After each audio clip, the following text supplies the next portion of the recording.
လူချစ်အများဆုံးတရဝါသို့မဟုတ်ပန်ဒါ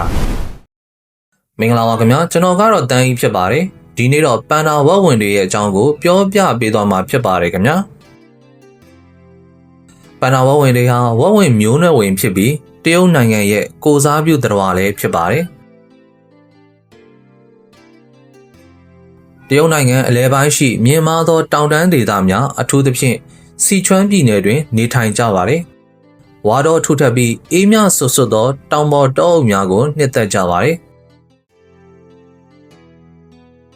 ရုပ်ပိုင်းဆိုင်ရာထူးခြားချက်များပန်ဒါတွေကိုကြည့်လိုက်တာနဲ့အခြားတိရစ္ဆာန်တွေနဲ့မတူဘဲတိတာထင်ရှားတဲ့အသွင်ပြင်ရှိကြပါတယ်အဖြူရောင်ကိုယ်တဲ့ဘောတွင်မျက်လုံးပေးပတ်လည်နှရွက်ခြေထောက်နှင့်ပခုံးတို့၌အမဲရောင်အကွက်များပါရှိပါတယ်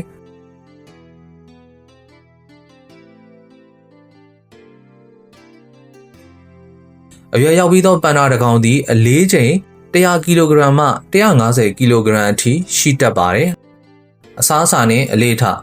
ပန်ဒါတွေဟာဝက်ဝင်မျိုးနွယ်ဖြစ်ပေမဲ့သူတို့ရဲ့အစားအစာ69%ဟာဝါးပင်တွေပဲဖြစ်ကြပါတယ်။တစ်နေ့ကိုဝါးပင်12ကီလိုဂရမ်ကနေ38ကီလိုဂရမ်အထိစားသုံးတတ်ကြပြီးတစ်နေ့တာရဲ့12နာရီကျော်ကိုအစာစားရင်းနဲ့ပဲအချိန်ကုန်ဆုံးစေပါတယ်။အစာစားပြီးချိန်များတွင်အိပ်ဆက်နားနေလေရှိကြပါတယ်။အုပ်စုလိုက်မနေပဲတကောင်တည်းတီးခြားနေထိုင်တတ်သောသဘာဝရှိပါတယ်။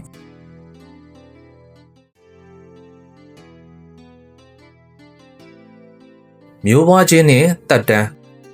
ပန်ဒါမများသည်တစ်ချိန်လျင်သားတစ်ကောင်သို့မဟုတ်နှစ်ကောင်မွေးဖွားတတ်တော်လေများသောအားဖြင့်တစ်ကောင်ကိုသာပြုစုစောင့်ရှောက်လေရှိကြပါတယ်။ပန်ဒါလေးများသည်မွေးစားမှာမျက်စိမမြင်အမွေမရှိဘဲအရန်အားနည်းပါတယ်။မွေးဖွားစတွင်အလွန်သေးငယ်ပြီးကြွက်တကောင်ခန့်သာရှိပါတယ်။3လသားအရွယ်ရောက်မှသာစတင်လမ်းလျှောက်နိုင်ကြပါတယ်။ပန်ဒါဝက်ဝင်များဟာတဘာဝတောထဲတွင်အသက်20ခန့်နေနိုင်ကြပြီးလူတို့မွေးထားသောပန်ဒါများမှာအသက်30အကျော်အထိနေနိုင်ကြပါတယ်။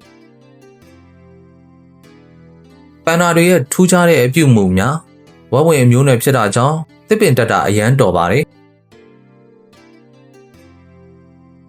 ဘေးအန္တရာယ်ကနေရှောင်တိန်ဖို့ဒါမှမဟုတ်အိပ်ဆက်နားယူဖို့တစ်ပင်ပေါ်တက်လေရှိကြပါတယ်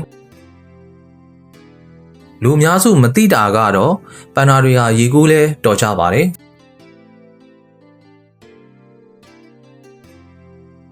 ပန်ဒါတစ်ကောင်ဟာတစ်နေ့ကိုအကြိမ်40ခန့်အထိအညစ်အကြေးစွန့်ထုတ်တတ်ကြပါတယ်ဒီနေ့တော့ပန်ဒါဝက်ဝင်တွေရဲ့အကြောင်းကိုပြောပြပေးသွားတာပဲဖြစ်ပါတယ်ခင်ဗျာ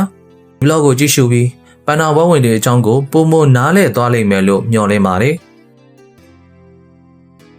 Channel ကို Subscribe Like Comment Share လုပ်ပြီးလဲကူညီပေးကြပါဦးခင်ဗျာနောက်ထပ်ဗီဒီယိုတွေမှာပြန်တွေ့ကြပါမယ်ခင်ဗျာ